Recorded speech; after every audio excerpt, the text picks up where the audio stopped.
قرآن کا زکوٰۃ کیلکولیٹر۔ مسلمان ہر سال زکوٰۃ ادا کرتے ہیں، جس میں ذاتی استعمال کی اشیاء کو چھوڑ کر جمع شدہ سرمائے کی ہر شکل پر 2.5% زکوٰۃ ادا کی جاتی ہے۔ زکوٰۃ کا حساب رکھنا زیادہ مشکل نہیں۔ کل رقم کو 40 سے تقسیم کر دیا جائے تو عائد ہونے والی زکوٰۃ کا حساب معلوم ہو جاتا ہے۔ تاہم جن لوگوں کے اموال مختلف مدوں میں محفوظ ہوتے ہیں، ان کے لیے یہ کام کچھ مشکل ہوتا ہے۔ چنانچہ ایسے لوگوں کی سہولت کے لیے زکوٰۃ کیلکولیٹر انٹرنیٹ پر عام دستیاب ہیں۔ ان کی مدد سے بآسانی اپنی زکوٰۃ معلوم کی جا سکتی ہے۔ تاہم زکوٰۃ یا انفاق کیلکولیٹر کی ایک قسم اور بھی ہے جو قرآن مجید میں بیان ہوئی ہے۔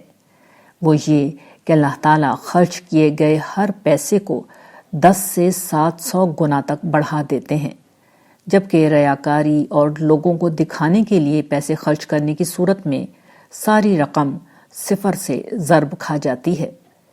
یہی معاملہ خرچ کر کے احسان جتلانے اور ایذا دینے کا ہے۔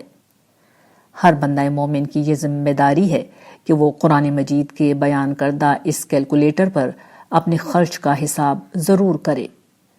وہ اگر اپنا انفاق پورے دل سے اللہ کی رضا کے لیے کرے گا، ہر طرح کی مشکل اور تنگی کے باوجود کرے گا، اسے لوگوں پر احسان کے بجائے خود پر اللہ کا احسان سمجھے گا، اسے اپنی پاکیزگی اور اللہ کی قربت کا ذریعہ سمجھے گا، اسے اپنی تربیت اور آخرت کی محبت کا سبب بنائے گا، تو اس کا خرچ کیا ہوا ہر روپیہ 700 روپے سے بدل جائے گا۔ اگر ہم اپنی زکوٰۃ اس طرح خرچ کرتے ہیں اور ہماری کل زکوٰۃ 10,000 روپے بنی ہے تو اللہ کے ہاں وہ 70 لاکھ سمجھی جائے گی، اور 1 لاکھ ہے تو 7 کروڑ روپے کے برابر سمجھی جائے گی۔ اس کے برعکس ریاکاری، نمائش اور جتلانے والے کی کروڑوں کی زکوٰۃ بھی قیامت کے دن 0 ہو جائے گی۔ آج کے بعد آپ زندگی میں جب بھی زکوٰۃ اور انفاق کا عزم کریں تو ہمیشہ قرآن مجید کا زکوٰۃ کیلکولیٹر اٹھائیے اور اس پر اپنی رقم کے بجائے احساسات کا حساب کیجیے۔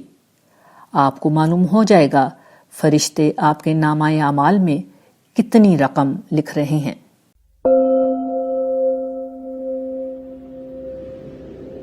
زکوٰۃ اور نذر۔ ہمارے ہاں زکوٰۃ کو ایک بہت اہم عبادت کے طور پر ادا کیا جاتا ہے۔ بہت سے لوگ جو نماز نہیں بھی پڑھتے، زکوٰۃ بڑی پابندی سے دیتے ہیں۔ تاہم ہمارے ہاں لوگ زکوٰۃ کو غریبوں کی مدد کا ایک ذریعہ سمجھتے ہیں۔ انہیں نہیں معلوم کہ زکوٰۃ اصل میں کیا ہے اور کیوں ادا کی جاتی ہے۔ ہمارے ہاں چونکہ زکوٰۃ کی ادائیگی کے لیے رمضان کا مہینہ مقرر کر لیا گیا ہے، اس لیے مناسب محسوس ہوتا ہے کہ اس موقع پر زکوٰۃ کی حقیقت سے متعلق لوگوں کی کچھ رہنمائی کر دی جائے۔ زکوٰۃ اپنی حقیقت کے اعتبار سے نذر ہے۔ نذر کا مطلب یہ ہے کہ انسان اپنے مال کا ایک حصہ اپنے معبود کو راضی کرنے کے لیے بطور نذرانہ اس کے حضور پیش کر رہا ہے۔ قدیم زمانے میں جب شرک کا غلبہ تھا تو لوگ مندروں اور معبدوں میں جا کر اپنا مال مختلف شکلوں میں بتوں کی بھینٹ چڑھاتے تھے، اور پھر یہ مال معبد کے خدام وہاں آنے والے زائرین کی ضروریات پر خرچ کرتے۔ اسلام نے اس صورتحال کو تبدیل کیا۔ خدا کے حضور نذر کو زکوٰۃ کی مستقل عبادت کی شکل دے کر اسے نظم اجتماعی، غریبوں کی مدد اور ضرورت مندوں کے لیے خاص کر دیا۔ تاہم اس کے پیچھے جو روح اور جذبہ ہے وہ اسی طرح باقی ہے۔ آج بھی جب کوئی شخص زکوٰۃ ادا کرتا ہے تو وہ کسی انسان کو کچھ نہیں دے رہا ہوتا، بلکہ اپنا سر اور دل جھکا کر، اپنے دونوں ہاتھ پھیلا کر، لہجے میں عاجزی اور پستی پیدا کر کے دراصل اللہ تعالیٰ کو پیش کرتا ہے۔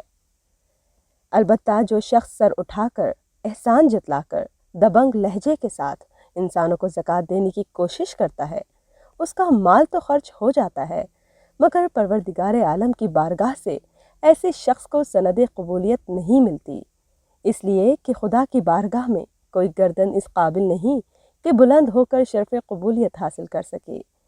اس کے حضور صرف عاجزی اور پستی قبول ہوتی ہے۔ زکوٰۃ دینے اور انفاق کرنے والوں کو سمجھ لینا چاہیے کہ وہ انسانوں کو دے رہے ہیں تو بلا شبہ سر اٹھا کر دیں، لیکن مال اگر رب کی نظر کر رہے ہیں تو سر جھکا ہوا رکھیں، یہی در قبولیت کا راستہ ہے۔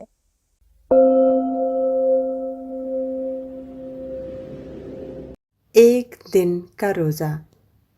رمضان کا ہماری پوری زندگی سے کیا تعلق ہے، اس حقیقت کو ایک عارف نے کمال خوبصورتی سے اس طرح بیان کیا ہے: ہم اس دنیا میں ایک دن کے لیے آئے ہیں اور اس دن ہم نے روزہ رکھ لیا ہے۔ انسان اس دنیا میں جب آنکھ کھولتا ہے تو وہ خود کو نعمتوں کے سمندر میں گرا ہوا پاتا ہے۔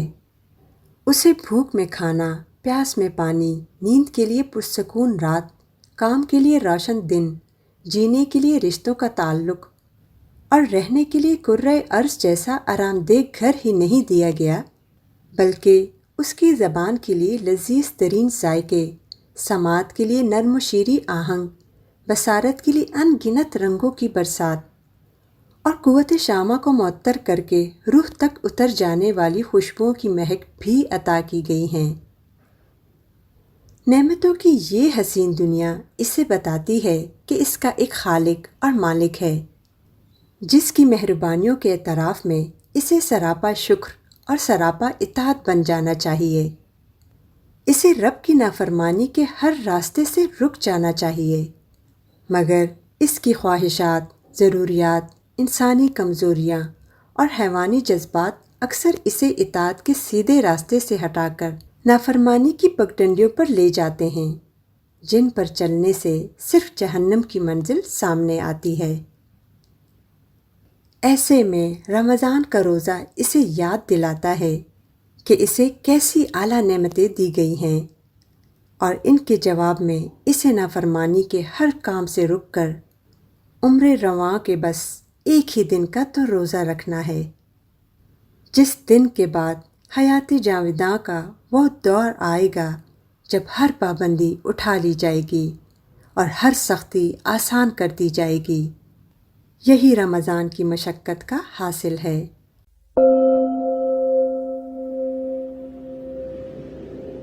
رمضان کا مہینہ، حاصل کیا کرنا ہے؟ رمضان قمری تقویم کا نواں مہینہ ہے۔ یہ مہینہ مسلمانوں ہی کے لیے نہیں، انسانوں کے لیے بھی بہت اہم ہے۔ یہ وہ مہینہ ہے جب گمراہی کے صحرا میں بھٹکتی انسانیت کی صدائے العطش آسمان نے سنی اور باران ہدایت کو عرب کے بیابانوں پر برسنے کا حکم دیا۔ پھر اس سرزمین سے ہدایت کے وہ چشمے ابلے جن سے پوری انسانیت سیراب ہو گئی۔ یہ وہ مہینہ ہے جب ظلم کی چکی میں پستی اور سسکتی ہوئی انسانیت کی صدائے العدل کا جواب کائنات کے بادشاہ نے عدل سے نہیں، احسان سے دیا، اس طرح کہ قیامت تک کے لیے قرآن کو وہ فرقان بنا کر زمین پر اتارا کہ جس کی ہدایت نے دھرتی کو امن و سکون سے بھر دیا۔ ماہ رمضان ایک دفعہ پھر اہل زمین کے سروں پر سایہ فگن ہے، اس حال میں کہ آج ہر طرف ظلم اور گمراہی کا دور دورہ ہے۔ انسانیت کے مصائب کا علاج آج بھی یہی ہے کہ قرآن کی ہدایت لوگوں کے سامنے رکھی جائے اور لوگ اسے قبول کر لیں۔ اللہ تعالیٰ نے قرآن اور رمضان کے تعلق کو اس طرح بیان کیا ہے: رمضان کا مہینہ ہے جس میں قرآن نازل کیا گیا لوگوں کے لیے رہنما بنا کر اور نہایت واضح دلیلوں کی صورت میں، جو اپنی نوعیت کے لحاظ سے سراسر ہدایت بھی ہیں اور حق و باطل کا فیصلہ بھی۔ سورۃ البقرہ۔ قرآن کی ہدایت کیا ہے؟ اگر اسے ایک جملے میں بیان کیا جائے تو یہ انسانوں کو اس مسئلے سے آگاہ کرنے آیا ہے جو انہیں ان کی موت کے بعد درپیش ہوگا، یعنی ان کے مالک کے حضور پیشی کا مسئلہ، اپنے اعمال کی جواب دہی کا مسئلہ، جنت سے محرومی اور جہنم کی آگ کا مسئلہ، ابدی ذلت یا دائمی عیش کا مسئلہ۔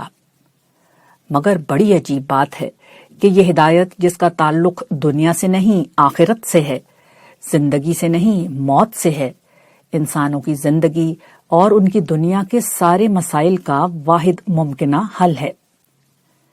اس دنیا میں انسان کا اصل مسئلہ کیا ہے؟ یہ کہ وہ ایک فانی دنیا میں ابدی قیام کے اسباب ڈھونڈتا ہے، یہ کہ وہ ایک سرائے میں رہ کر کسی دائمی مستقر کے آرام ڈھونڈتا ہے۔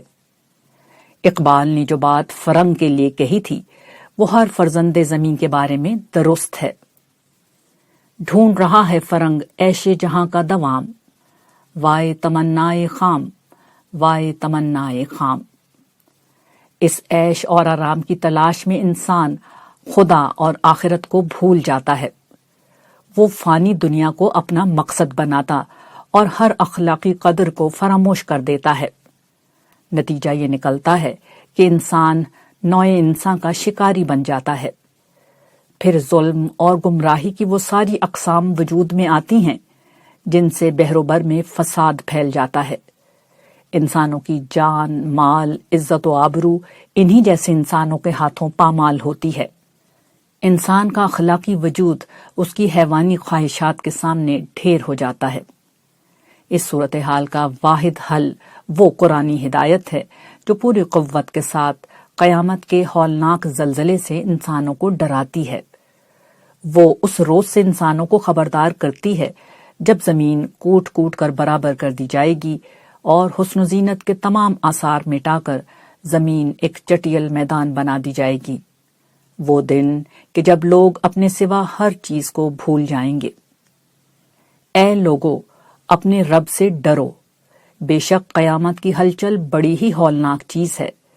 جس دن تم اسے دیکھو گے اس دن ہر دودھ پلانے والی اپنے دودھ پیتے بچے کو بھول جائے گی اور ہر حاملہ اپنا حمل ڈال دے گی، اور تم لوگوں کو مدہوش دیکھو گے، حالانکہ وہ مدہوش نہیں ہوں گے، بلکہ اللہ کا عذاب ہے ہی بڑی ہولناک چیز۔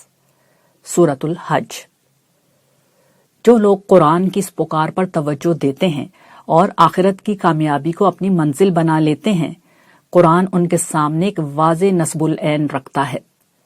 فرمایا، بے شک فلاح پا گیا وہ شخص جس نے پاکیزگی اختیار کی۔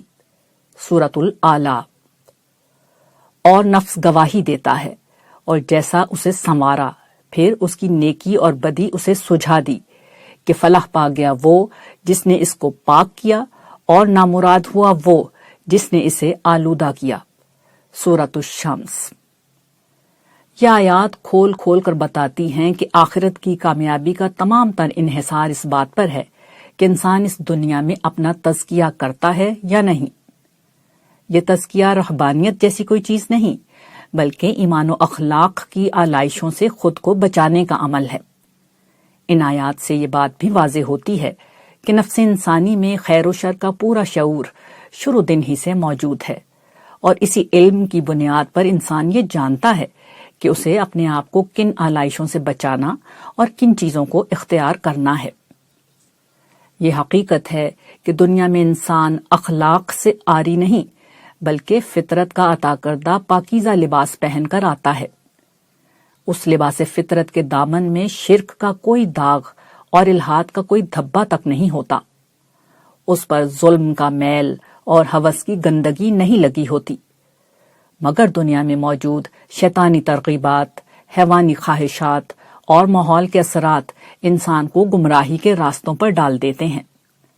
وہ فطرت میں موجود خیر و شر کے تصورات کو بھول کر خواہش نفس کی پیروی اختیار کرتا ہے۔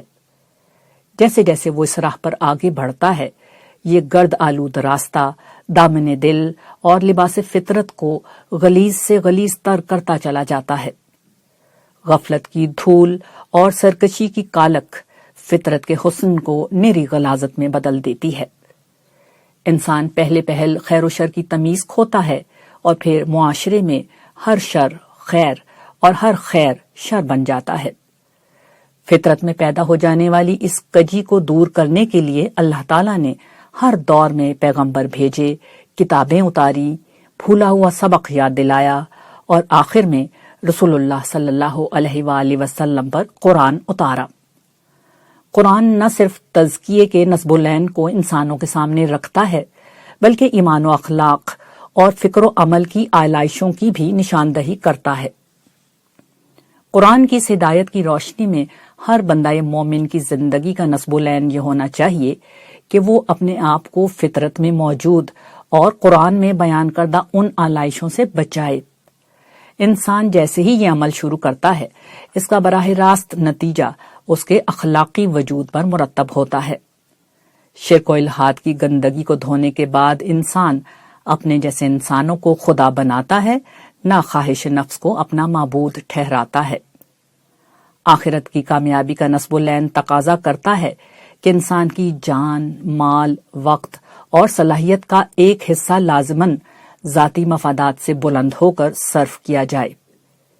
ایسے پاکیزہ لوگوں کے معاشرے میں نہ طاقتور کمزوروں پر ظلم کرتے ہیں، نہ اہل ثروت غربا سے بے نیاز اپنی خرمستیوں میں مگن رہتے ہیں۔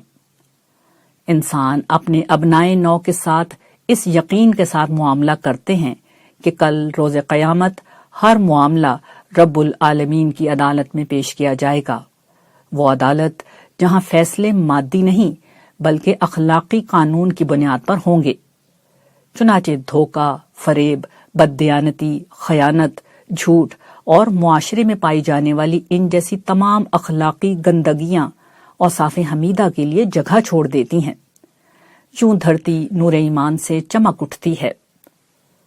فلاح آخرت اور اس کے لیے پاکیزگی کے حصول پر انسان کو متحرک کرنے والی سب سے بڑی چیز خدا کے حضور پیشی کا خوف، اس کی پکڑ کا اندیشہ، اس کے عذاب کا ڈر اور اس کا تقوی ہے۔ یہ تقوی ہی وہ چیز ہے جو روزوں کی فرضیت کا اصل مقصود ہے۔ ارشاد ہوا، ایمان والو تم پر روزے فرض کیے گئے جس طرح تم سے پہلوں پر فرض کیے گئے تھے تاکہ تم اللہ سے ڈرنے والے بن جاؤ۔ سورۃ البقرہ۔ یہ تقوی کیسے پیدا ہوتا ہے؟ اس طرح کہ رمضان میں قرآن کی بار بار تلاوت انسان کو جہنم کے عذاب اور خدا کی پکڑ سے بے خوف نہیں رہنے دیتی۔ دوسری طرف روزے میں کھانے پینے سے رکنا انسان کو نہ صرف پرہیزگاری کے آداب سکھاتا ہے بلکہ اسے اس مضبوط قوت ارادی سے آگاہ کرتا ہے جسے استعمال کر کے وہ ہر اخلاقی ناپاکی سے بچ سکتا ہے۔ سو اب جب کہ رمضان آ چکا ہے، آئیے رمضان کے صحیح مصرف کا عزم کرتے ہیں۔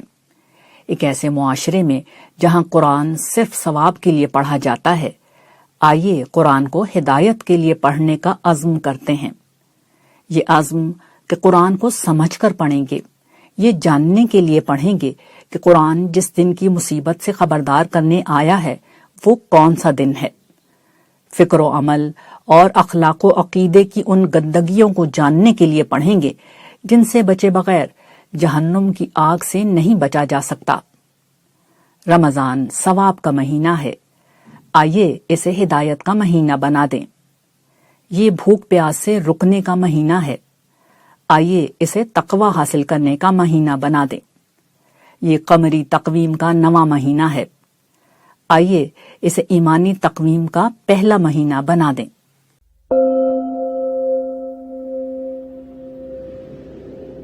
گھوڑا، اژدہا اور رمضان۔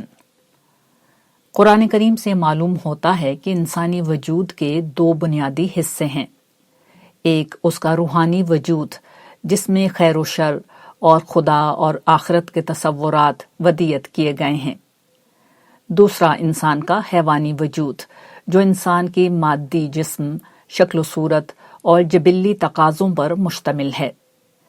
یہی حیوانی وجود اور اس کے تقاضے ہیں جن کے لیے عام زبان میں نفس کی اصطلاح استعمال ہوتی ہے۔ اللہ تعالیٰ نے اس نفس کو ایک گھوڑے کی طرح بنایا ہے جو انسان کے لیے ہر طرح کی مشقت اٹھاتا ہے۔ جس طرح گھوڑا جنگ اور امن ہر طرح کے حالات میں انسانوں کا سب سے کارآمد اور وفادار ساتھی رہا ہے، اسی طرح یہ نفس بھی انسان کی سواری ہے جس کے ذریعے سے وہ مادی دنیا کی ہر طرح کی سعی و جہد کرتا ہے۔ تاہم یہ نفس اکثر حالات میں گھوڑا نہیں رہتا بلکہ ایک اژدہے میں تبدیل ہو جاتا ہے۔ یہ اس وقت ہوتا ہے جب شیطان، جسے قدیم صحیفوں میں سانپ کہا گیا ہے، اپنا زہر اس میں منتقل کرتا ہے۔ ضروریات، خواہشات، جذبات اور شہوات کی وہ وادیاں جو نفس کے گھوڑے کی جلان گاہیں، ابلیسی سانپ کی پناہ گاہ بھی ہوتی ہیں، وہیں یہ اپنا نافرمانی کا زہر نفس میں انڈیلتا ہے، جس کے بعد اس گھوڑے کی ٹانگیں ختم ہو جاتی ہیں اور اس کا دھڑ ایک اژدہے میں بدل جاتا ہے۔ یہ اژدہا شیطان سے بڑھ کر انسان کو نقصان پہنچاتا ہے، اور ایک وقت آتا ہے کہ یہ انسان کے روحانی وجود کو سالم نگل جاتا ہے۔ رمضان کا مہینہ اسی اژدہے کو دوبارہ گھوڑا بنانے کا مہینہ ہے۔ اس مہینے میں اللہ تعالیٰ ایک طرف تو ابلیس کے تمام سانپوں کو بند کر دیتے ہیں اور دوسری طرف نفس پر زبردست مشقتیں ڈال کر اس کا آپریشن کیا جاتا ہے۔ اس گھوڑے کی ضروریات، خواہشات، جذبات اور شہوات پر پابندی لگا دی جاتی ہے، جس کے بعد یہ اژدہا دوبارہ گھوڑا بن جاتا ہے۔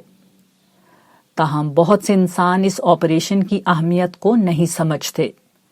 وہ روزے کی رسمی پابندیوں کو قبول تو کر لیتے ہیں، مگر دل سے بدلنا نہیں چاہتے۔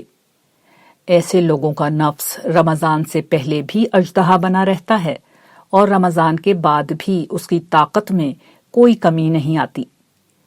قیامت کے دن ایسے اژدہوں کا مقام جنت کی پرفضا وادی نہیں ہوگی، بلکہ انہیں ان کے آقا ابلیس کے ساتھ جہنم میں پھینک دیا جائے گا۔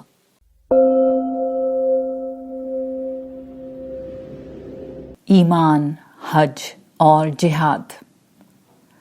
ذی الحج کا مہینہ حج کا مہینہ ہے۔ یہ عظیم عبادت جو اسلام کے بنیادی اراکین میں سے ایک رکن ہے، زندگی میں ہر صاحب استطاعت مسلمان پر ایک دفعہ فرض ہے۔ امام بخاری اپنی صحیح کی کتاب الایمان میں ایک روایت لائے ہیں جو اس بات کا بہترین بیان ہے کہ دین اسلام میں حج کی کیا اہمیت ہے۔ حضرت ابو ہریرہ سے روایت ہے کہ رسول اللہ صلی اللہ علیہ وآلہ وسلم سے پوچھا گیا کہ کون سا عمل افضل ہے؟ فرمایا اللہ اور اس کے رسول پر ایمان۔ کہا پھر کون سا عمل؟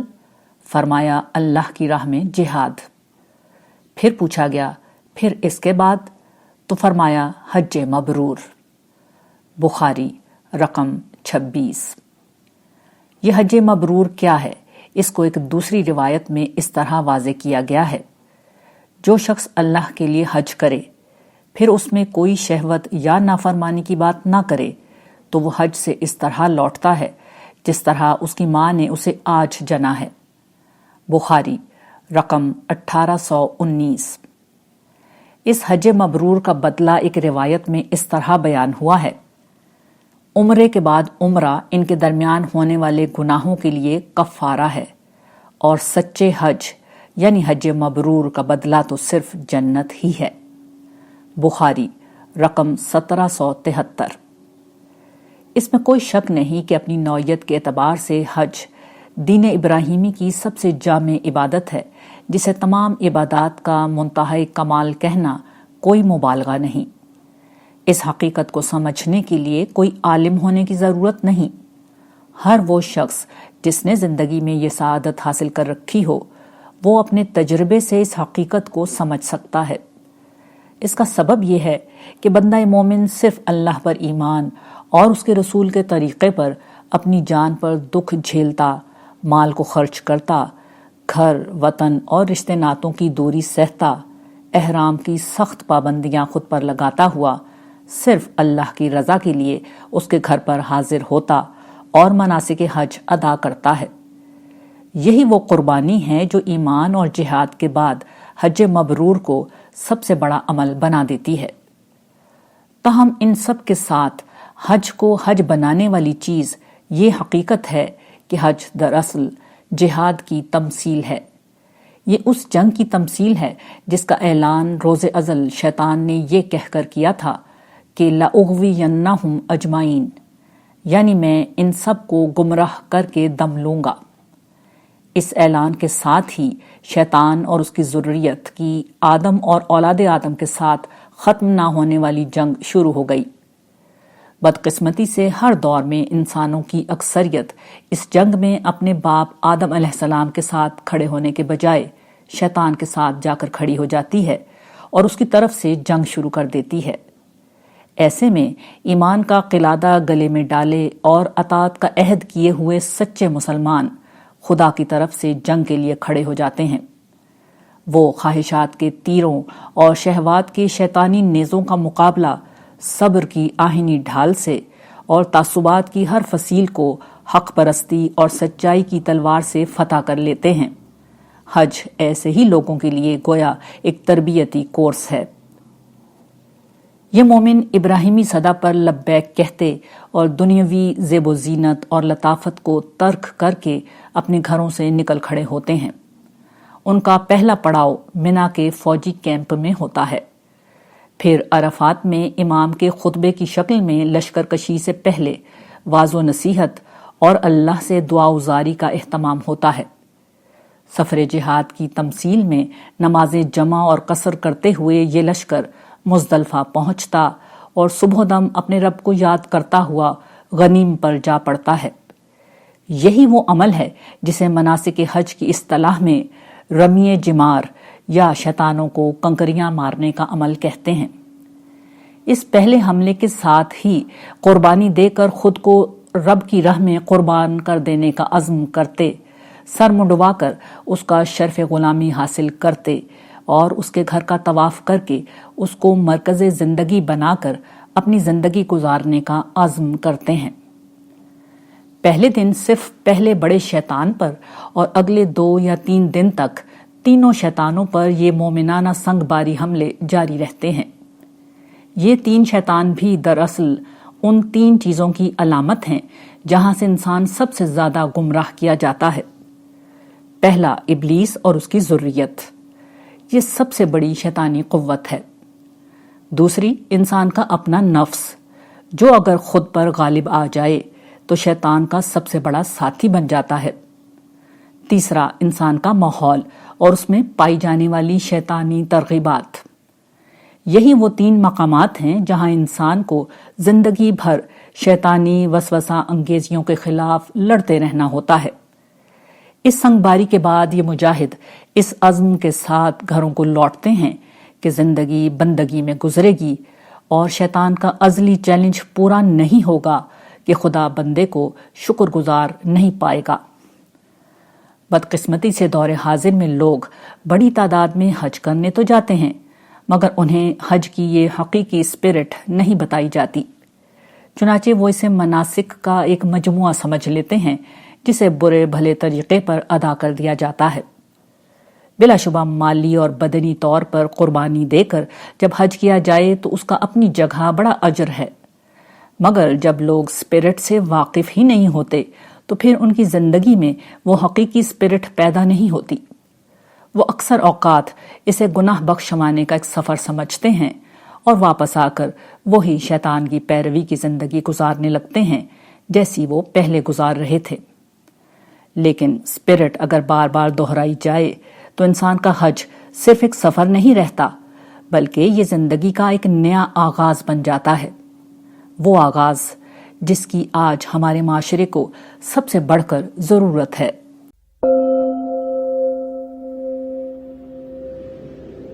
عید کا دن۔ عید خوشیوں کا دن ہے۔ یہ بھوک اور پیاس کی تکلیف اٹھانے کے بعد بے روک ٹوک کھانے پینے کا دن ہے۔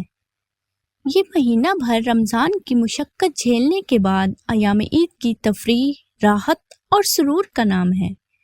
یہ عبادت اور ریاضت کے ساتھ رب سے جڑے رہنے کے بعد دوبارہ انسانوں کی طرف لوٹنے اور ان سے ملنے ملانے کا دن ہے۔ عید کے دن کی یہ حیثیت سب لوگ جانتے ہیں، مگر عید کے دن کی ایک اور حیثیت بھی ہے جسے کم ہی لوگ جانتے ہیں۔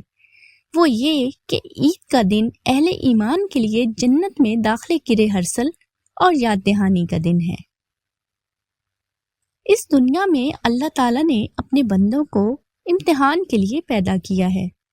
وہ انسانوں کو یہاں اچھے برے حالات سے آزماتے ہیں۔ اپنے بندوں سے ان کا مطالبہ یہ ہوتا ہے کہ وہ حالات کے سرد و گرم اور زمانے کے خیر و شر سے بے نیاز ہو کر خدا پرستی کے رویے پر قائم رہیں۔ لوگ جھوٹ بولیں لیکن وہ سچ پر قائم رہیں۔ لوگ وعدے توڑیں مگر وہ ایفائے عہد کو زندگی بنا کر جئیں۔ لوگ رزق حرام کو اپنے دسترخوان کی زینت بنائیں مگر وہ حصول رزق حلال کو اپنا نصب العین بنائیں۔ لوگ غفلت کی زندگی گزاریں مگر وہ اطاعت کے راستے پر گامزن رہیں۔